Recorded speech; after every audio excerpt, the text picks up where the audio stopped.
जब से भारत की पार्टीशन हुई है तब से लेके कश्मीर का मुद्दा जो है लगातार सुर्खियों में रहता है और गर्म रहता है। अभी भी पाकिस्तान ऑक्युपाइड कश्मीर जो है उसके ऊपर कई सारा बवाल चलता है। भारत की पोजीशन हमेशा से सिक्योर रही है कि जम्मू एंड कश्मीर का अभिन्न अंग है पीओके, जो पाकिस्तान ने इलेजिटिमेटली ऑक्युपाई किया हुआ है, और जम्मू एंड कश्मीर पूरा का पूरा भारत का एक अभिन्न अंग है। जब से मोदी सरकार आई है तब से लेके प्रधानमंत्री मोदी जी की जो पॉलिटिकल पार्टी है बीजेपी, उसके कुछ बड़े ही कोर पॉलिटिकल मुद्दे रहे थे, जिसमें से एक आपका आर्टिकल 370 का था, दूसरा उसमें पीओके का है।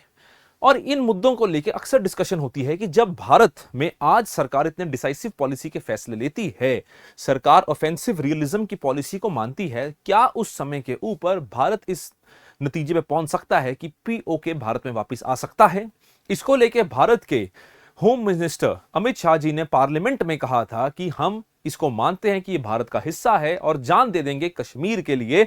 ये शब्द उनके खुद जो थे वो भारत की पार्लियामेंट में उनके द्वारा बोले गए थे आर्टिकल 370 के समय के ऊपर। आज के इस वीडियो में हम डिस्कस करेंगे कि रिसेंटली जो पाकिस्तान ऑक्युपाइड कश्मीर है उसमें ऐसे कौन से मुद्दे हैं जो चल रहे हैं जिसकी वजह से लगातार पीओके में बवाल मचा हुआ है।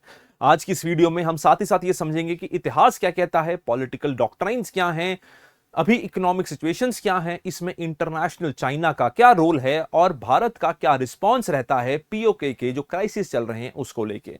मेरा नाम है अनुज शर्मा। आज की इस वीडियो में हम इन्हीं सारी चीजों को डिकोड करेंगे। तो सबसे पहले हम बात करते हैं कि ये पाकिस्तान ऑक्युपाइड कश्मीर है क्या। तो दोस्तों, पाकिस्तान ऑक्युपाइड कश्मीर, अगर आप ये मैप देखते हो तो ये भारत का एक जम्मू एंड कश्मीर का हिस्सा है। इस जम्मू एंड कश्मीर के हिस्से में अगर हम देखते हैं, इस जम्मू एंड कश्मीर के हिस्से में जो ये ब्लू वाला एरिया है ये सारा का सारा भी इंडिया के पास है। ये ग्रीन वाला एरिया जो है ये अभी पाकिस्तान ऑक्युपाइड कश्मीर में है। अब यहां पे ये जो एरिया है जो ऊपर हमें दिखता है, इस एरिया को हम लोग गिलगिट बाल्टिस्तान के नाम से जानते हैं। ये एरिया जो है, इस एरिया को अपन लोग आजाद कश्मीर के नाम से जानते हैं। और उसी प्रकार ये जो लाल एरिया है, ये एरिया अक्साई चिन एरिया है जो अभी चीन के पास है, चाइना के पास है। और ये जो सक्शगम वैली है इसकी अलग कहानी है। ये कहानी क्या है कि सक्शगम वैली जो था ये पाकिस्तान के पास था, पर बाद में पाकिस्तान ने बड़े ही मिस्टीरियसली, बड़े ही तेज तरार तरीके से इसको चाइना को गिफ्ट कर दिया। ठीक है, तो ये अभी मुद्दा है पाकिस्तान ऑक्युपाइड कश्मीर का। ये एक मैप है, ये पाकिस्तान ऑक्युपाइड कश्मीर है, ये आजाद कश्मीर है, गिलगिट बाल्टिस्तान है, ये भारत के पास है, और ये अक्साई चिन एरिया है। अब जैसा हमने पहले देखा कि ये आजाद कश्मीर एरिया जिसकी कैपिटल मुजफ्फराबाद है, और गिलगिट बाल्टिस्तान जो पाकिस्तान का जो कश्मीर है 86% एरिया जो है इसके आसपास है। अब इन दोनों एरियाज को मिलकर क्या कहा जाता है? Pakistan occupied Kashmir, right. अब हम शुरू से लेकर अगर टाइमलाइन देखने से इतिहास की हम बात करें तो 1947 में जम्मू एंड कश्मीर जो था वो सीड हुआ था इंडिया की तरफ, जब महाराजा हरि सिंह ने एक एग्रीमेंट साइन किया जिसको बोलते हैं हम इंस्ट्रूमेंट ऑफ एक्सेशन। अब ये इंस्ट्रूमेंट ऑफ एक्सेशन जो था जब भारत के साथ साइन किया गया, तब से ही कश्मीर जो था, पाकिस्तान जो था, उसमें बवाल मच गया। अब पाकिस्तान के उस समय के ऊपर जो मोहम्मद अली जिन्ना, लियाकत अली खान जैसे लोग थे, उन्होंने बोला कि हम ये मानते नहीं हैं क्योंकि कश्मीर जो है वो मुस्लिम मेजॉरिटी डोमिनेंट स्टेट है। हालांकि उनके राजा जो थे वो महाराजा हरि सिंह थे।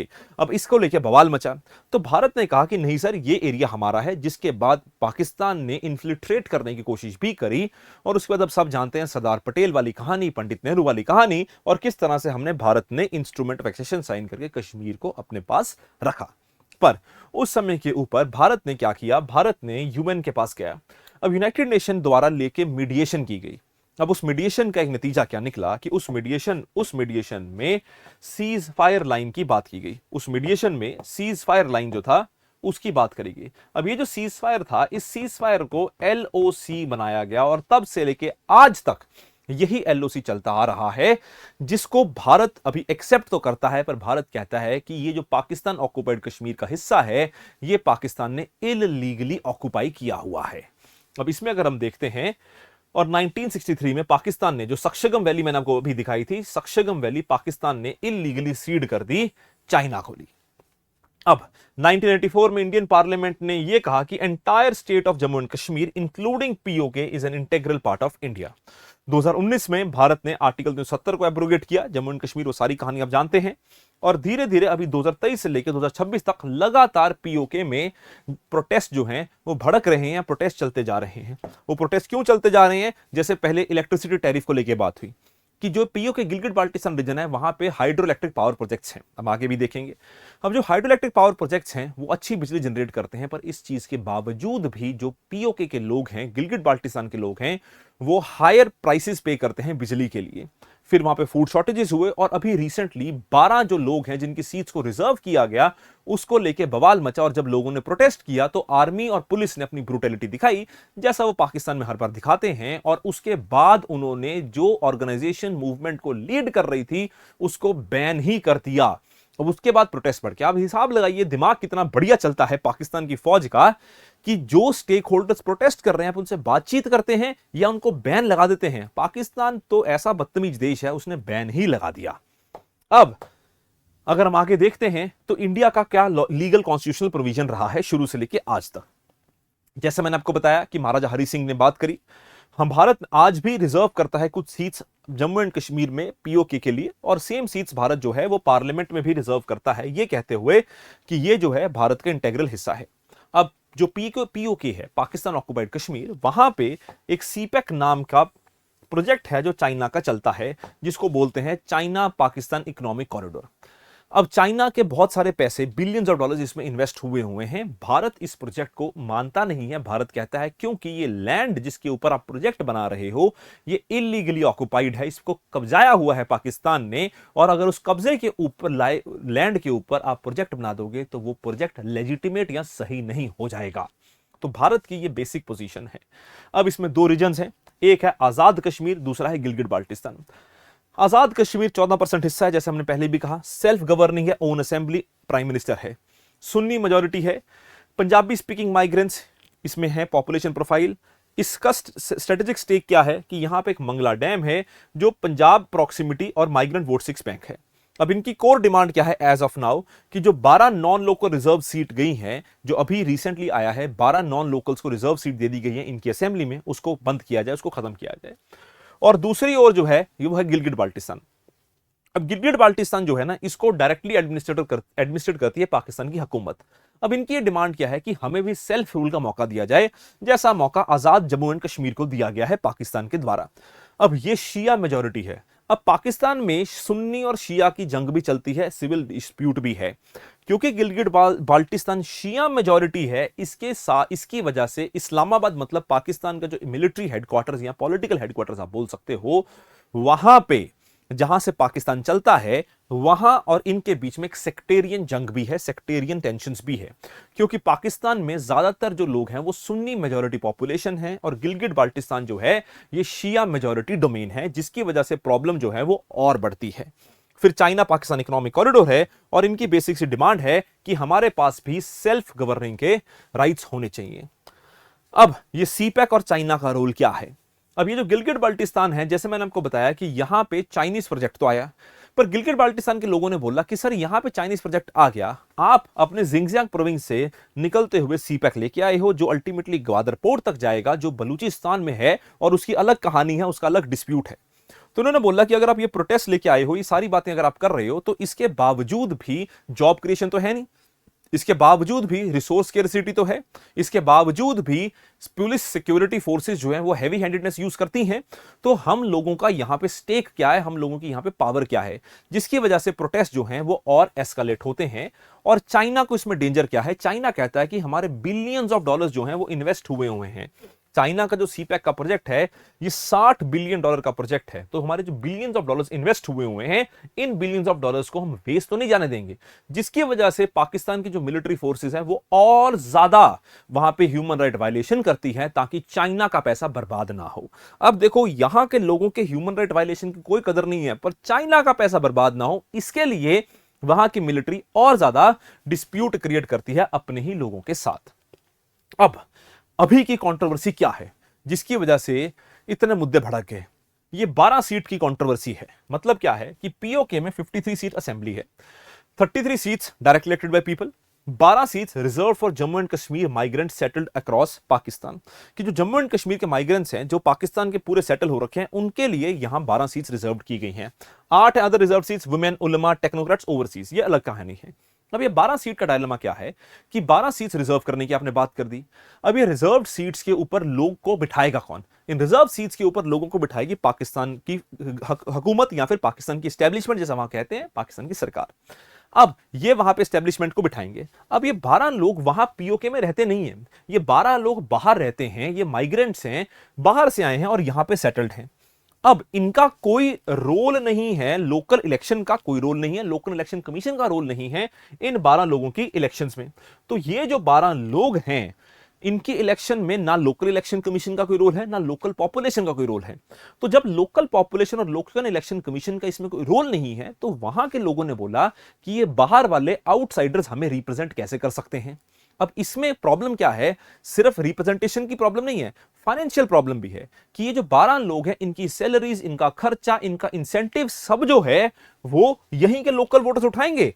मतलब क्या है कि जो यहां का खर्चा है, जो इतना पास इन पास फंड है, उसी फंड में से इन सबकी सैलरीज वगैरह जाएंगी। अब उस फंड में जब सैलरी जाएंगी तो लोगों ने बोला कि भैया इलेक्शन में हमारा कोई रोल नहीं है, पर सैलरी और एक्सपेंडिचर में हमारा रोल है। तो यह भी प्रॉब्लमेटिक है। तो इस वजह से जो मुद्दे हैं, प्रोटेस्ट हैं, भड़क गए। अब प्रोटेस्ट पहले से चल रहे थे, जैसे मैंने आपको बताया, फूड शॉर्टेजेस थी, इलेक्ट्रिसिटी शॉर्टेजेस थी, हाई प्राइसेस थे, प्रोटेस्ट उस वजह से भी चल रहे थे। अब इसने क्या किया? इसने आग में घी का काम किया, जिसकी वजह से प्रोटेस्ट जो थे वो ऑलरेडी बढ़ गए। अब पाकिस्तान के लोग गुस्सा में क्यों हैं?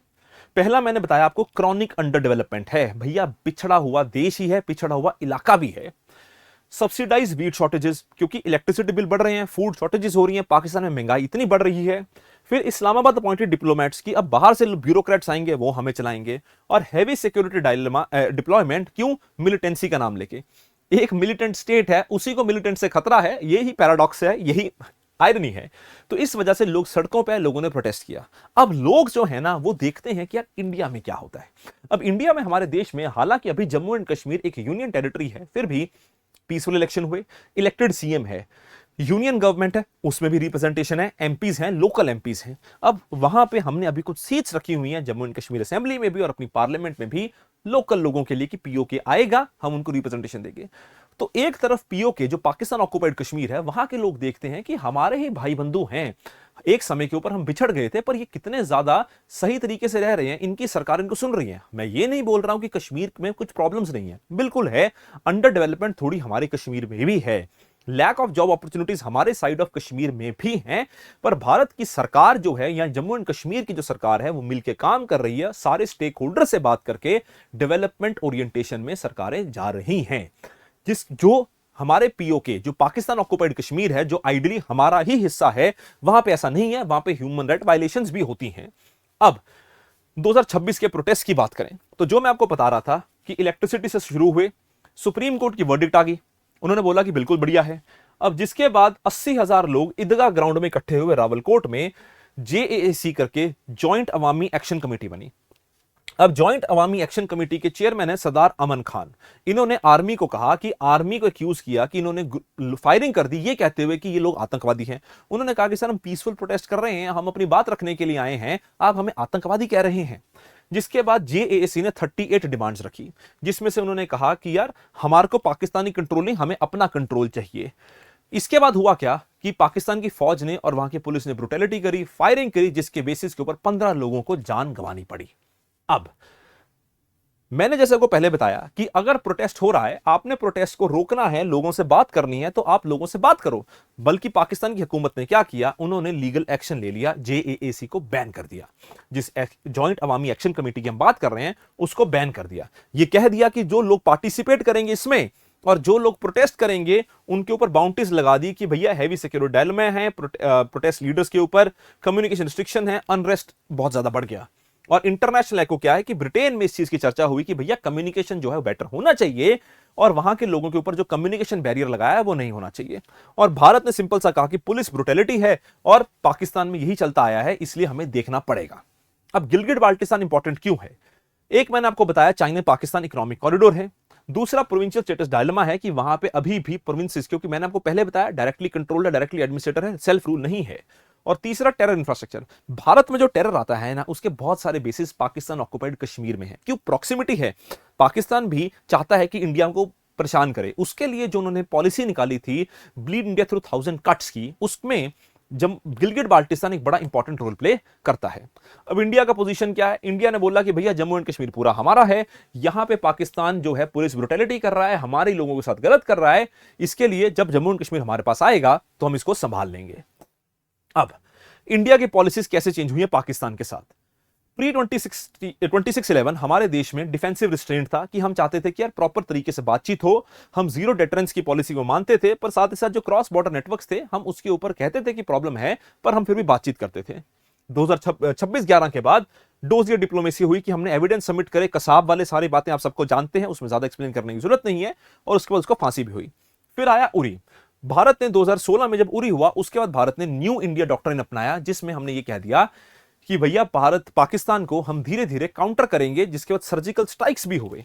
तो पाकिस्तान के प्रति हमने पोस्ट ऑफेंसिव पॉलिसी ही अपना ली, और फिर हुआ ऑपरेशन सिंदूर। जब पहलगाम में अटैक हुआ उसके बाद ऑपरेशन सिंदूर हुआ, भारत ने मल्टी डोमेन रिटेलिएशन करा, हमने हवा में फौज से हर जगह से रिटेलिएशन करा, और हमने पाकिस्तान की पॉलिसी को तब्दील करके रख दिया, और हमने बोल दिया कि पॉलिसी ऑफ डिसप्रपोर्शनेट रिस्पॉन्स की हमने बात कर दी कि पाकिस्तान की तरफ से अगर कोई टेरर आएगा उसका मतलब है कि पाकिस्तान हमारे साथ जंग कर रहा है। 2025 में पहलगाम के बाद जो हमने अटैक किया ऑपरेशन सिंदूर वाला, उसमें हमने पॉलिसी को चेंज कैसे किया कि पहले हम कहते थे ये टेरर अटैक है। भारत के प्रधानमंत्री ने जो स्पीच दी उसमें उन्होंने क्या कह दिया कि any attack of terror shall be considered as an act of war, कि एक फॉर्म ऑफ टेरर भी आता है तो उसका मतलब क्या है कि पाकिस्तान हमारे साथ जंग छेड़ रहा है, जिसका हम रिस्पॉन्स एडिक्वेट देंगे। अब भारत क्या कर रहा है? भारत ने पाकिस्तान को 3 तरीके से घेरने की कोशिश करी। पहला, इंडस वाटर ट्रीटी को हमने अबेयंस में डाल दिया कि पानी को हम रोक लेंगे, भैया तुम्हारा इकोनॉमी होगा, हमारा पानी इंपॉर्टेंट है। Zero tolerance military posture, attack करोगे रिटेलिएट करेंगे, बर्बाद कर देंगे। तीसरा, ग्लोबल डीलेजिटिमाइजेशन, कि दुनिया को बताओ पाकिस्तान कितना बर्बाद देश है, पाकिस्तान में कितना एक्ट ऑफ टेरर है, और पाकिस्तान को बताओ, दुनिया को बताओ कि इसको डीलेजिटिमाइज करें।